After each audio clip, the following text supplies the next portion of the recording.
Certamente você já ouviu falar do triatlon. E a cada dia esse esporte vem crescendo mais no mundo inteiro e se tornando um mega evento. Mas nem sempre foi assim.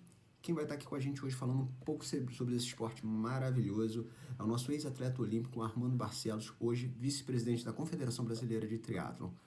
Confere. Nelson Piquet em Jacarepaguá. Armando Barcelos chega em primeiro.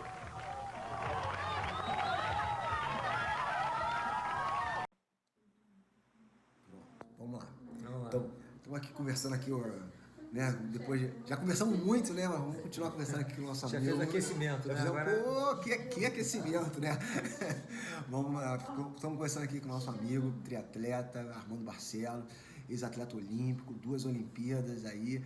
E o assunto de hoje é falar do triatlo ontem, hoje e amanhã. Armando, vamos falar primeiro dessa sua experiência aí. Como é que foi 2 Olimpíadas? Conta pra gente aí. Bom, falar do ontem eu consigo falar, do hoje também, do amanhã a gente vai, vamos prospectar, vamos lá. Mas enfim, então, cara, minha trajetória aí, eu competi 22 anos como profissional, né? E tive a oportunidade de representar o país, né, como atleta em 2000 em Sydney, e eu fui a 2004 como chefe de equipe, né? Fui convidado lá pela confederação na época.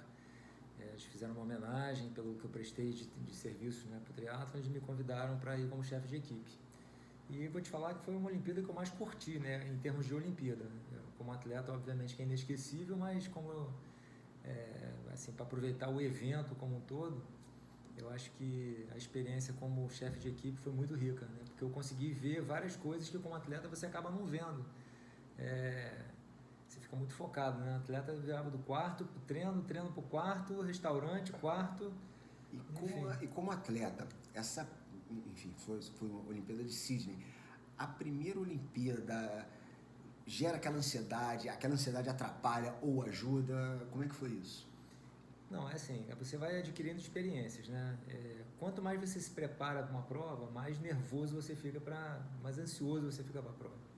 Então, assim, quando eu comecei a nadar, que eu comecei como nadador, né, 15 anos, e eu ia para as minhas primeiras competições de natação, tipo, a prova era domingo, que eu nadava sem livre é sempre domingo, né, Sim. Junto com 1.500. Então, domingo eu tinha a prova, na quinta-feira eu já não dormia, já começava a dormir mal. Aí dormia mal de quinta para sexta, de sexta para sábado para domingo nem se fala, né, eu não conseguia dormir. Então eu ficava muito ansioso para poder dar o meu máximo, aquele negócio todo. E aí eu fui aprendendo a administrar essa situação. Então isso é muito bom, né? Porque você acaba aprendendo a administrar situações da vida que você vai passar, né? Como eu passei futuramente. Então isso me ajudou bastante nessa formação aí de resiliência, né? Mas e aí falando um pouco mais das provas mais importantes, né? Porque quando eu nadava eram provas menores, né? Eram provas regionais e tudo, mas o nervosismo era muito grande.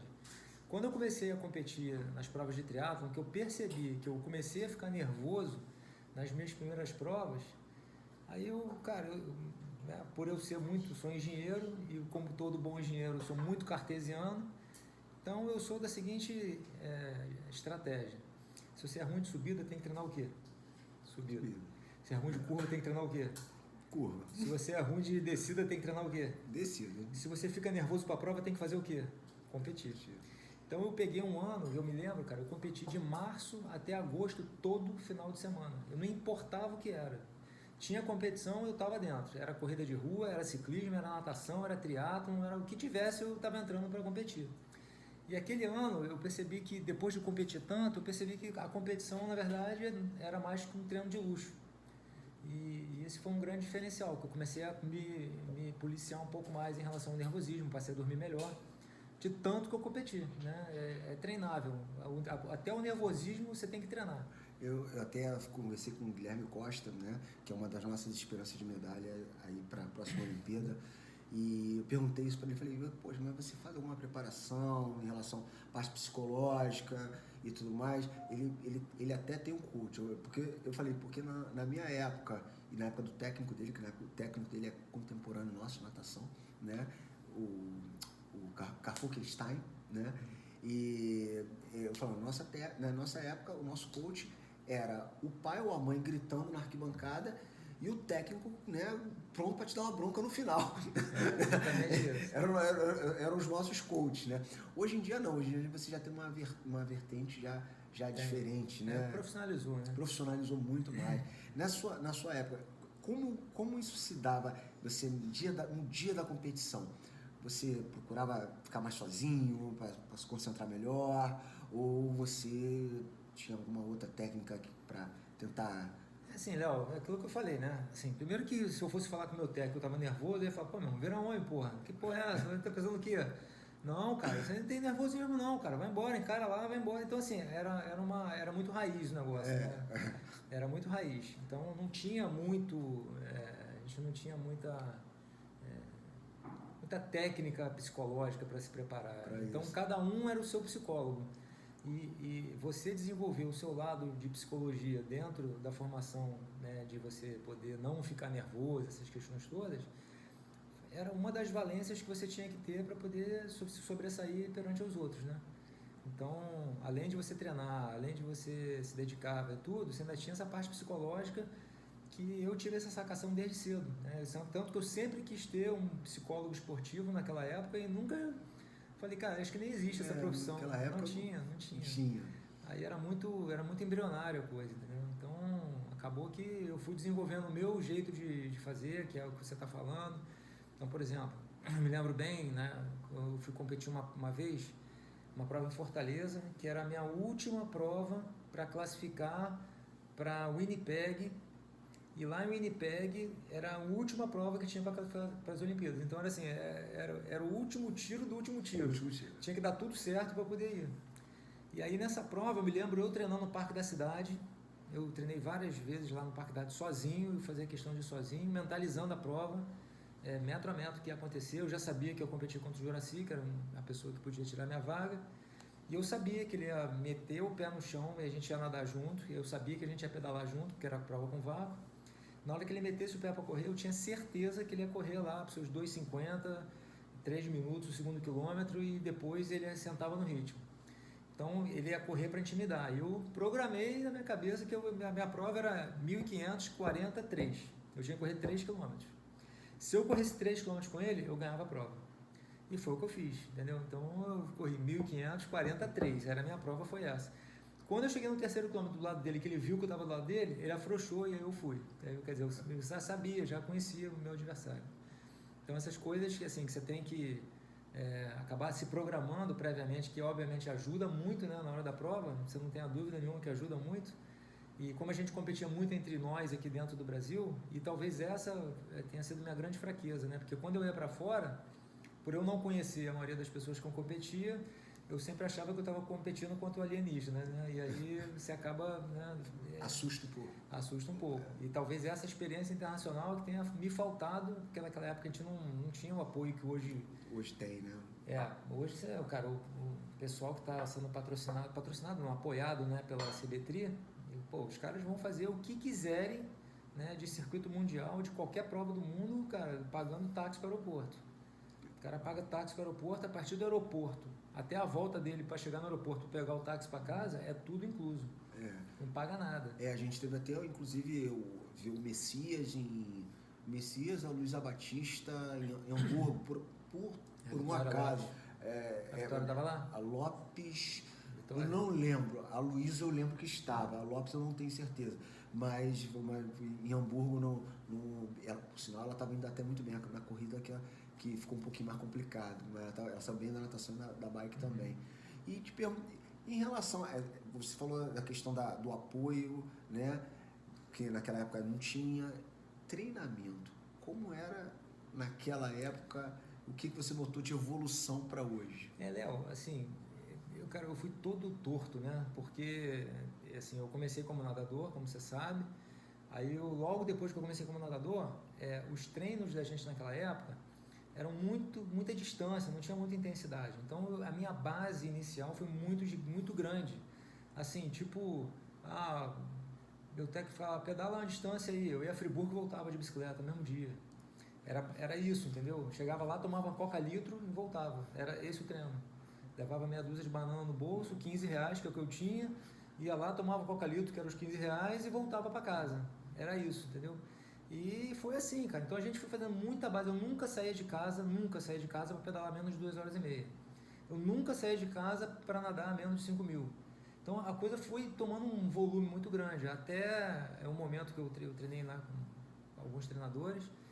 E o meu divisor de águas, na verdade, foi quando a Fernanda, né, eu fui treinar, a Fernanda me chamou para treinar com o Paulo Figueiredo, que é um fisiologista, cara muito bom.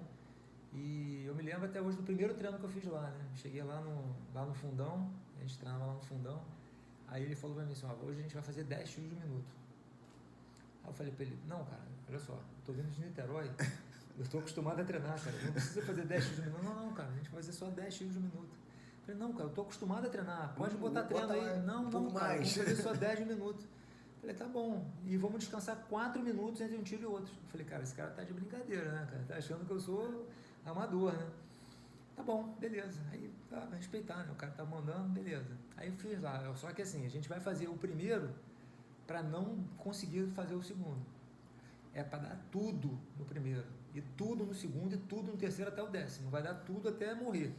Falei, tá bom. Aí tinha uma bicicleta lá, chamada Lodge, que era uma bicicleta que naquela época já era uma bicicleta eletromagnética, né? As bicicletas eletromagnéticas daquela época, hoje tem uma correção, mas antigamente, até por uma característica física, você sabe como é que funciona a bicicleta eletromagnética. É um disco de ferro que tem 2 eletroímãs. Sim. Então, esses eletroímãs, você controla a carga do eletroímã, que é o que dá a carga da bicicleta. Então, tecnicamente, ela não tem atrito físico, é um atrito eletromagnético. E é o que faz frear o disco. Quanto maior a intensidade no ímã, maior é o disco. É como são os rolos hoje feitos. Só que naquela época é o seguinte... Ainda tem rolo mais ou menos com esse mecanismo. Tem. Só que naquela época ele não tem tem um corretor, né, de resistência, porque quanto mais devagar você pedala, mais a carga aperta.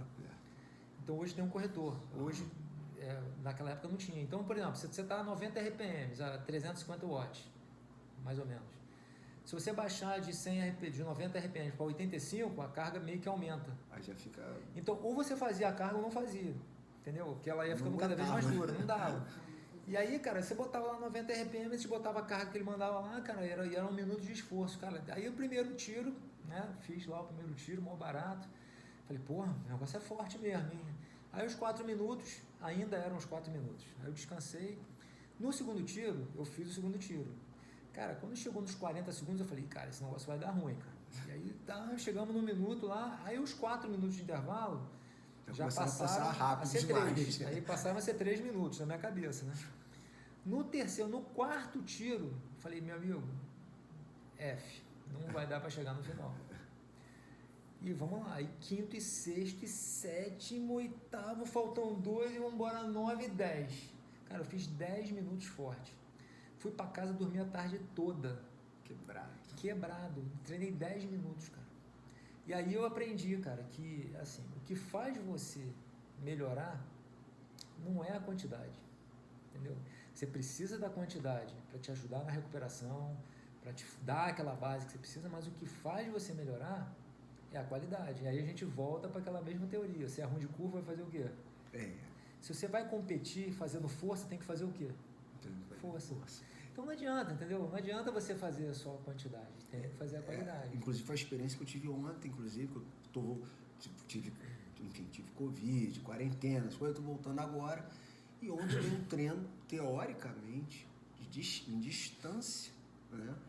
Treino curto. Dei um treino ontem, 2.000 metros de natação, pouca coisa. Né? Depende. Depende. Aí que tá. Depende, né? Depende. Hoje, só que foram 2.000 metros, né? A gente fez umas coisas lá e, enfim, que hoje eu não consegui levantar para treinar. Vai 20 de 100 a cada 1 em 20, a cada 1 em 15. Hoje complicou um pouco minha vida.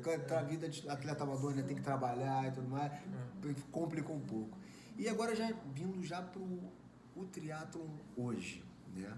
Porque acontece, você teve, né, vim até falando isso contigo, você teve a sua visão como um atleta. Bem, hoje você já está do... Então, pegando esse gancho, né, que a gente está falando do que aconteceu antes, né? Como é treinamento, etc. Antes você como atleta, hoje você na CBTRI. Como foi ver a coisa de um lado, agora está vendo do outro? Assim, a gente sempre tem uma visão muito distorcida, né, do outro lado, né? Quando eu era atleta, eu achava que o pessoal que fazia gestão da CBTRI, que na época era o primeiro gestor da CBTRI, dentro da minha ótica, o cara foi muito parcial, né? Eu nunca me dei bem com ele, sempre ele era o calo no meu sapato e eu era o calo no sapato dele. Aí entrou uma nova gestão, que foi o Carlinhos, e aí sim a coisa dentro da minha visão melhorou um pouco, embora o Carlinhos ele desbravou, né, os caminhos, né, porque assim que a CBTRI começou a se filiar ao COB e começou a receber alguns recursos do COB, cara, recurso público, cara, é complicadíssimo, entendeu? Verba pública é sempre muito complicado. Então ele quebrou pedra ali, porque ele não tinha essa experiência, né, de fazer gestão de dinheiro público e teve muitas glosas, e é o que a gente herdou, né? Parte do que a gente tem hoje na CBTRI foi herdado lá atrás. Depois do Carlinhos, que ficou 16 anos na CBTRI, entrou o Laporta. Sim, e o Laporta ele foi muito bom. O Laporta, cara, se preparou bastante, eu estou fazendo, né, 2 anos de curso, eu estou fazendo, né, meu segundo ano do CAGE, que é curso avançado de gestão esportiva, para poder me especializar, para poder tomar conta, para ser realmente um gestor de esporte. E isso me ajuda muito também no meu lado profissional, porque a gente acaba aprendendo outras coisas. Então, estou no meu segundo ano aí para completar esse curso. Agora, essa segunda fase é de planejamento estratégico, que é o que a gente vai fazer para os próximos 4 anos. Então, o Laporta fez esse mesmo curso que eu estou fazendo agora, então ele se preparou também, então fez o Laporta era tão bom que ele foi chamado para ser vice-presidente do COB. E aí, por ele ter saído da presidência da CBTRI e ter ido para o vice-presidente do COB, o nosso vice-presidente da CBTRI assumiu a presidência e o Laporta me convidou para eu entrar como vice-presidente da CBTRI, por isso que eu estou como vice-presidente. Então, eu aceitei o desafio, né? Ano que vem... na verdade, esse final de ano aí vence, né, esse período de mandato da gente. Não sei se a gente vai continuar, vai depender de vários fatores, mas a gente, assim, tem a certeza que a gente pegou e deixou uma CBTRI muito melhor do que a gente pegou. E o que eu vejo, assim, como você até começou, né, falando sobre isso, que o atleta, né, tem sempre aquela visão de que o gestor, no caso, né, não vê o lado do atleta, né? E o gestor acha que o atleta quer que veja sempre somente o lado dele, não o lado no evento como um todo. Léo, o atleta por si só, né, um dos predicados do atleta é ser egoísta. Sim. Todo atleta é egoísta, não tem jeito. Né? Primeiro fala sempre aqui em casa. Primeiro é o meu pirão, depois é o resto. Então, isso é uma característica até de autodefesa, né? Porque senta na mesa, tem um bife para 5 pessoas, cara, eu tenho que treinar amanhã, eu não preciso desse bife. Então, assim, óbvio que você não estou exagerando, óbvio que você vai dividir, mas sempre naquela intenção de que o maior pedaço tem que ser o meu, porque eu vou treinar amanhã. Então, um atleta é egoísta por si só. Se tiver qualquer situação, e eu me policiava muito com isso. No início, cometi vários erros, né, até com amigos meus, e eu reconheço isso, mas a gente vai aprendendo, né, vai amadurecendo e vai tentando melhorar. Mas, voltando aqui à questão, né, da gestão, o atleta, ele tem uma visão, né, quando eu era atleta, né, profissional, eu tinha uma visão da CBTRI de que tem sempre, como todo político, né, político que se candidata, ele já está errado só para se candidatar. A verdade é essa. Está entrando... Está entrando é porque tem alguma coisa. E eu fiz questão, né, do meu primeiro ano de CBTRI, né, por conta das contas estarem viradas lá dentro da CBTRI, eu fui no conselho administrativo e pedi para cancelar o meu salário. E de quebra cancelou o meu e o do presidente. Muita gente não ficou satisfeita, mas paciência, era o que precisava ser feito, porque eu trago, né, da minha gestão, né, de empresas, né, se a minha empresa está passando um mau momento, quem que vai ficar sem receber? Eu ou o funcionário? Tem que ser primeiro eu. Primeiro eu. Então, foi o que eu fiz. Então, cancela o nosso salário. E a gente ficou 1 ano sem receber. E não era pouco dinheiro não, cara. Depois, Agora, depois de 1 ano e meio, a gente voltou a receber metade do que recebia antes. E hoje as contas da CB3 estão completamente saneadas. Então a gente conseguiu botar, eu fui a São Paulo, né, eu tinha um patrocínio do Pão de Açúcar quando eu competia e eu conheci muitas pessoas legais. E o Pão de Açúcar, cara, foi uma empresa que sempre investiu no triatlon desde sempre. Desde sempre. O João Paulo Diniz, ele é triatleta, João Paulo. Né? E aí o João Paulo, cara, ele até hoje colabora com a gente lá, que foi o responsável por a gente contratar a nossa parte jurídica. Por conta dessa parte jurídica, a gente conseguiu reverter um dos problemas que foram causados nas gestões anteriores. A gente devia 500 mil. E aí a gente entrou com um processo administrativo, ele não chegou a ser um processo judicial, ele era um processo administrativo e ia se tornar um processo judicial. E a gente conseguiu reverter isso, né, tanto que o nosso nome estava no CEPIM. O CEPIM é o Serasa das entidades filantrópicas, né, governamentais. Na verdade, a gente não é uma entidade governamental, a gente é meio que ela é privada, mas depende de verba política, de verba pública. Então é um público-privado, vamos chamar dessa forma. E a gente conseguiu reverter, cara. A gente tirou o nome da CB3 do CEPIM, que já estava aí há quase 10 anos, e hoje a gente está apto a captar verba pública novamente. Impede, né? Você com um nome assim, nessa situação... Não pode. É igual você ter um nome sujo para pegar crédito, você não pega. Não pega. Então a gente conseguiu reverter isso. Hoje a CB3 está limpa e desimpedida para poder, ano que vem, né, depois de vários anos sem poder pegar a verba pública, para poder novamente aplicar, e isso vai ser, cara, em termos de recurso para a gente, muito bom. E esse molde que também a CB3 adotou, utilizando os campeonatos locais, eu achei muito interessante, porque você valoriza o campeonato local, né? Tipo, incentiva, né? E eu passei até a ver gente, eu já corri o circuito brasileiro e comecei a ver pessoas diferentes correndo o circuito brasileiro, acho que se animaram mais. Então, Léo, essa parte, modéstia à parte, eu vou puxar para mim, né? Porque quando eu entrei na CB3, eu vi que tinha muita gente com muito dedo para botar o dedo no calendário. E eu pedi para tomar conta do calendário. Hoje quem monta as provas do Brasil inteiro da CB3 sou eu, né? Eu sento, eu converso com todos os organizadores de eventos, que eu tenho muito boa influência com todos eles, né? Muito bom relacionamento. Então hoje todas as provas, né, do Campeonato Brasileiro sou eu que negocio, sou eu que fecho, sou eu que marco data, eu que faço tudo. A gerência é minha. E aí, ano passado, eu já eu identifiquei que os campeonatos brasileiros de 2018 tinham 200 pessoas.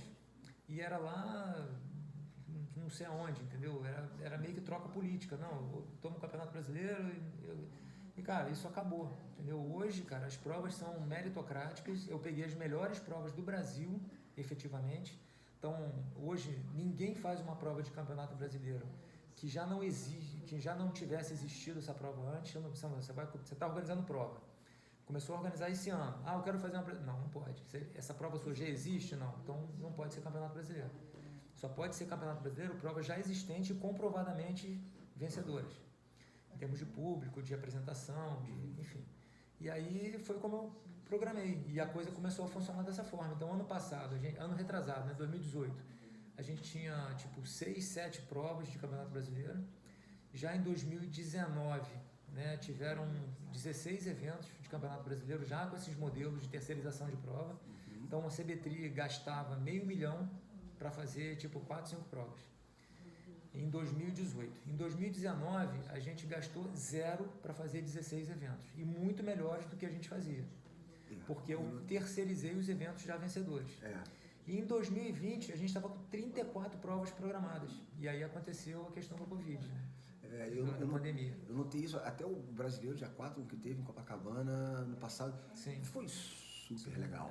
Né? Ver gente de outros lugares e bastante. Foi uma prova que a galera valorizou junto com o estadual. Né? Sim. Então, assim, foi uma coisa bem bacana. Não só bacana, por exemplo, se você pegar as provas do Campeonato Carioca, né, que na verdade o Campeonato Brasileiro aqui do Rio de Janeiro, ele teve praticamente a mesma estrutura de um Campeonato Carioca, né, que dava em torno de 200, 220 pessoas, e foi o Aquathlon, né, que a gente mais colocou pessoas, deram quase 400 pessoas. Quase 400. Dobrou, só porque era Campeonato Brasileiro.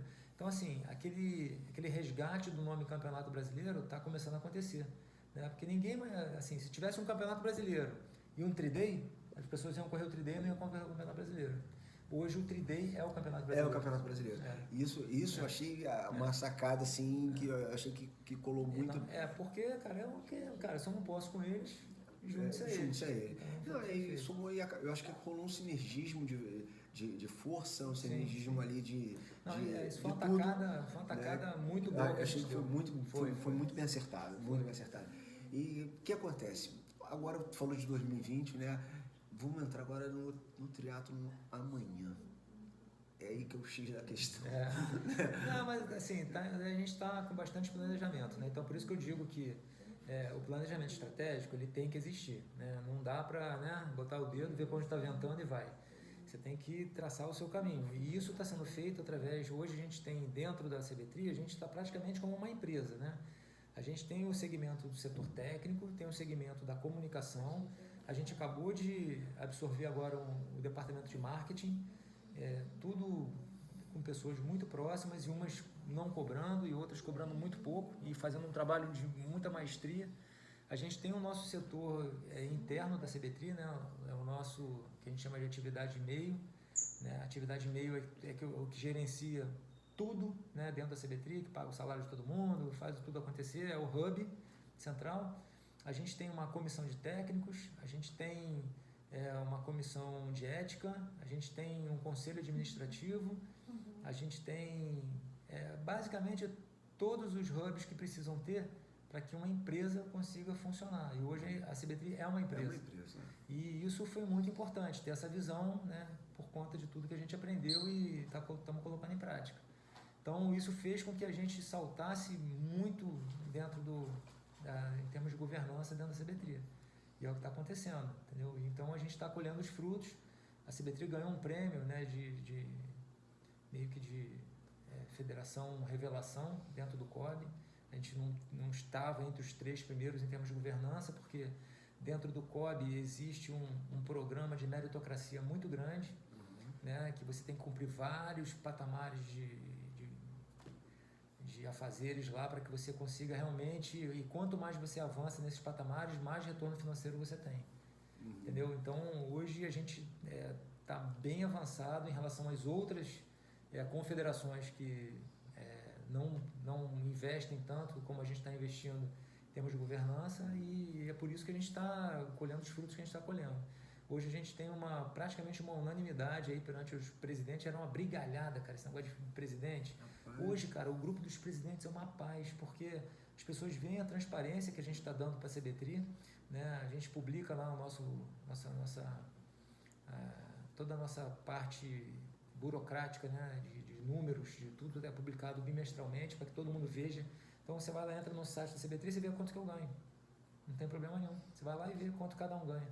Isso é muito bom, entendeu? E está lá público, isso é público. Pode ir lá e ver. Público. É domínio público.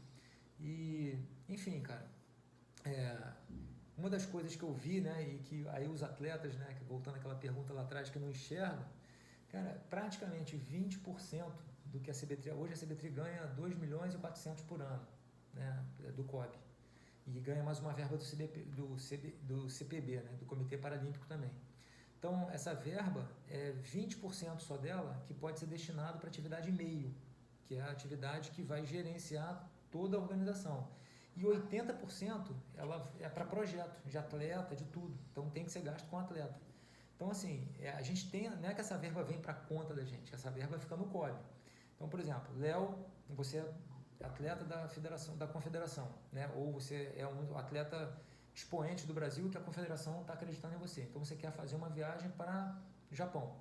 A gente abre uma conta no banco, faz o projeto todo, relata tudo que você vai gastar, existe uma certa forma de fazer isso.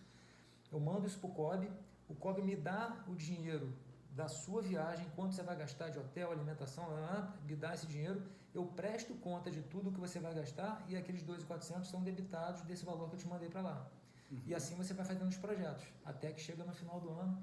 E pela primeira vez, desde que existe a CBTRI, a gente conseguiu fazer, né, um orçamento em que foi cumprido 100% a risco o ano inteiro. Porque sempre chegava no meio do ano e acabava o dinheiro. Porque você pegava dinheiro para pagar não sei o que. Isso deve contar para a meta Da meritocracia. Da meritocracia lá do COB. Na verdade, assim, cara, isso faz parte do nosso planejamento e nem dá para ser diferente hoje, Léo, de tanta transparência que tem, entendeu? Não, vou pegar um dinheiro para eu comprar um carro, isso não existe mais, não tem a mínima possibilidade, não dá mais para fazer isso. Hoje em dia, eu acho que hoje em dia a pegada, enfim, para tudo tem que ter essa transparência. E eu fico vendo, esse já estava falando sobre a Farge, né? Enfim, a Farge. Você vê lá né? A Farge tá aí a Farge. Ano passado. Enfim, até o Coraci faleceu, você soube, né? Ele faleceu, eu não sabia. Gente, fiquei sabendo disso agora. Isso eu não sabia. Mas o Coraci, eu conheci, na verdade eu nem lembrava mais do Coraci, minha mãe que lembrou. Minha mãe, meu filho, mas ele era o presidente na era, sua época, eu não lembrava mais dele, enfim. Mas para você ver, hoje em dia, esse tipo de gestão... Não tem mais como. Não tem mais como, não cabe mais. Hoje, para você receber verba do COB, você tem que ajustar o seu estatuto. Então, assim, você tem que ter como é que você elege um presidente hoje, dentro de qualquer confederação que está dentro dos registros do COB? Você tem que... são os 20, no nosso caso, né, são 24 federações, certo. E você tem que ter 1/3 do colegiado de atletas. Então você tem 24 federações e 12 atletas, e cada atleta desse tem um voto. E tem um voto equivalente a um voto de federação. E então nós temos 36 votos hoje que vão eleger na próxima eleição o nosso presidente. Certo. E te falar, assim, eu acompanhei boa parte disso, do Laporta para cá, praticamente, né, ou seja, quando as coisas começaram a se encaixarem, né, se encaixaram certinho, né? Mas o que aconteceu? Ano passado eu achei que foi muito bacana o circuito, só que esse ano tivemos um problema da pandemia. Esse ano foi complicado. Esse ano, podemos dizer, eu tinha até eu estava já para comprar passagem para o brasileiro em Salvador, e em cima da hora eu não sei porque eu não comprei, ainda bem que eu não comprei, enfim, mas, ou seja, eu estava vendo que uma publicação da CBTRI agora de todas as normas que vão a gente fez. Vão ser adotadas, né? Rolling Start e as provas todas são sem vácuo. Sem vácuo, né? Primeira pergunta, prova toda sem vácuo. Não vamos ter sprint ou vamos ter sprint sem vácuo? Sprint sem vácuo. Vai ser um sprint só que sem vácuo. Tecnicamente, né? Você sabe que é difícil acontecer isso, mas vão ter as punições e tudo. A regra é essa, né? A regra é essa. E obviamente que você tem ultrapassagens, e isso vai acontecer durante a prova. Você vai ter que entrar, obviamente, na zona ali de menos de 20 metros, que é a zona recomendada hoje pela Organização Mundial da Saúde em relação ao ciclismo, e você vai ter que entrar para fazer a ultrapassagem. Então, isso vai existir. Tem várias coisas que precisam ser... prestar atenção, né? A própria área de transição, que talvez seja o ponto mais nervoso de toda a estrutura de um evento hoje, que é onde você tem os cavaletes, as bicicletas não podem ficar a menos de 2 metros uma da outra, isso inviabilizaria o evento. Então, hoje as bicicletas podem ficar no chão, ou apoiadas em árvores, enfim, elas vão respeitar essas distâncias de 2 metros, mas assim, uma adaptação. A gente sabe que isso aí vai permanecer até a hora que sair a vacina, né? Certo. Depois que sair a vacina, a tendência é que as coisas voltem à normalidade. E eu estava vendo as orientações da ITU até em relação à quantidade de álcool gel, mas eu já até te fiz essa pergunta em off, mas vou fazer de novo a pergunta para todo mundo ouvir. O custo da operação da prova vai aumentar? Com certeza. Mas assim, o que a gente fez? A Organização Mundial de Saúde, a OMS, ela fez as regras dela, né? A ITU, que é o nosso órgão que rege todas as confederações do mundo inteiro, ela pegou essas regras, né, essas determinações da OMS e ela fez a dela. A ITU fez o que a gente chama de caderno de encargos em relação ao protocolo de competição perante esse período de Covid-19. E nós pegamos esse manual da ITU e adaptamos para a realidade do Brasil, que foi aquele manual que você viu. Então, fala um pouco pra gente dessas novas orientações. Tudo. Aí a regra, na verdade, ela veio da OMS, passou para a ITU, né, e agora a gente chegou aqui no Brasil com esse caderno que a gente conseguiu fazer, esse manual de conduta, né, durante as competições. Tá bem legal, tá bem claro. Ficou legal, ficou bacana, foi um trabalho aí a 6 mãos, aí, a gente juntou a nossa comissão técnica toda e eles fizeram, né, esse resumo adaptando aí a realidade do Brasil. E eu acho que ficou um trabalho muito bem feito, tá?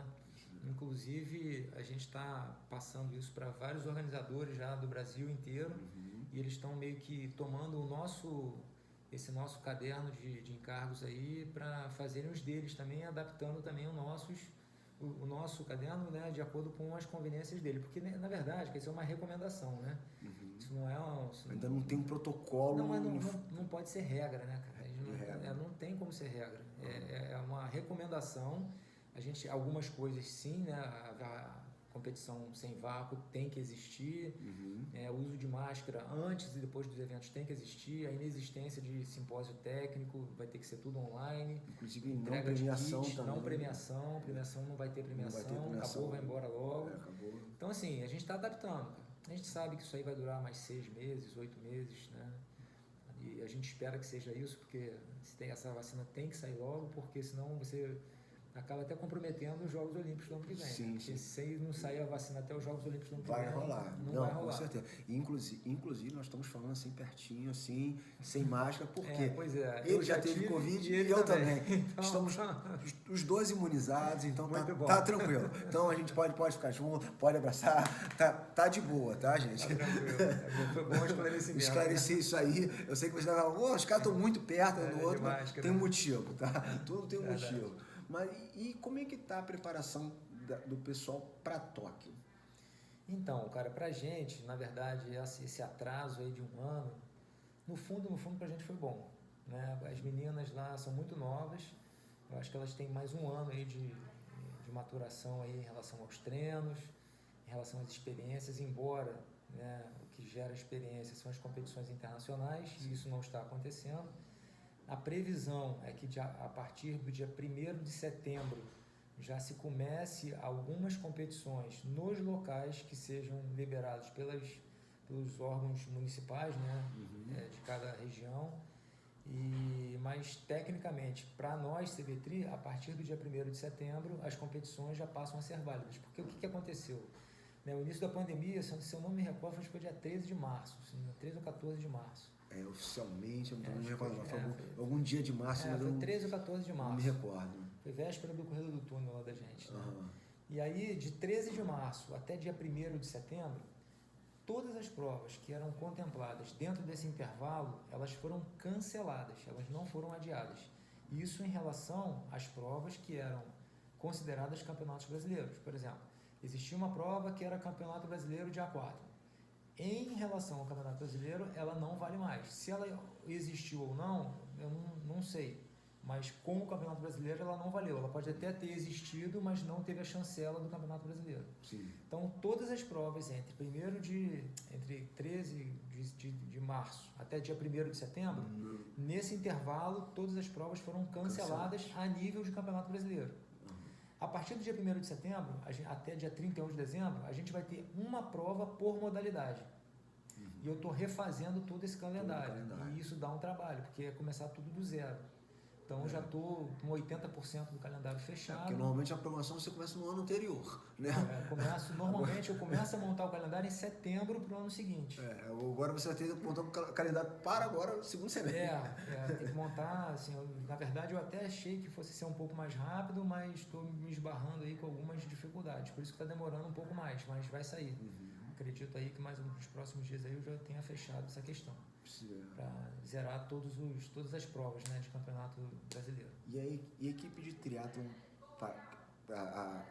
pré-qualificada, né? Porque acho que certo não tem ninguém, né? Não tem ninguém certo ainda hoje. Ninguém, né? Você fala assim, quem que vai hoje? Não tem. Não tem, né? Não tem porque não fechou o ranking, para você estar dentro do critério de classificação para as Olimpíadas. Existe a possibilidade deles não estarem, muito remota, mas existe. Eles estão muito mais próximos de conseguir do que de não conseguir. Eu estou falando em relação a Vitória Lopes, a Luísa Batista Vitória Lopes, e o Manuel Messias. São nossos 3 olimpiáveis hoje aí, que estão vindo bem que estão fortes. vindo com muitas chances de participação dentro das Olimpíadas, né? Lembrando que esse ano é o ano de estreia, né, do time relay. O time relay a gente deve levar mais um atleta para poder fazer a composição do time relay. São 2 homens e 2 mulheres, né?